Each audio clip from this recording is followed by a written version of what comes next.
السلام عليكم ورحمة الله وبركاته. داودياشيدا qiimaha mudan ku soo dhawaada xogo ku saabsan wadanka Maldives.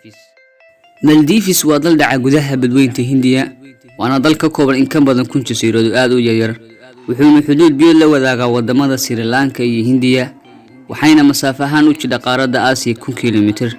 Caasimadda wadanka waxaa lagu magacaabaa Mali. baaxadda ku fadhiya wadanka waa 298,000 oo kiiloomitir isku wareega, waana dalka ugu yar qaaradda Aasiya. sidoo kale tirada dadku waa 450,000 oo qof, waana dalka ugu dadka yar qaaradda Aasiya. sidoo kale dalkan aadka u yar dhexaadkiisa dhaqaalihiisa waa dalxiiska, waxaa la sheegay inay sanadkii yimaadaan dalxiisayaal ka badan 1 milyan. muwaadiniinta dalkan waxay baasaboorkooda ku tagi karaan ama ugu socdaali karaan in ka badan 80 dal. dadka wadanka waxaa la sheegay inay dhammaantood muslim yihiin, diinta islaamkuna ay tahay mid koowaad ee lagu dhaqmo wadankan. dadka wadanka dhammaantood waxaa la yiraahdaa qowmiyadda Maldiviyiinta.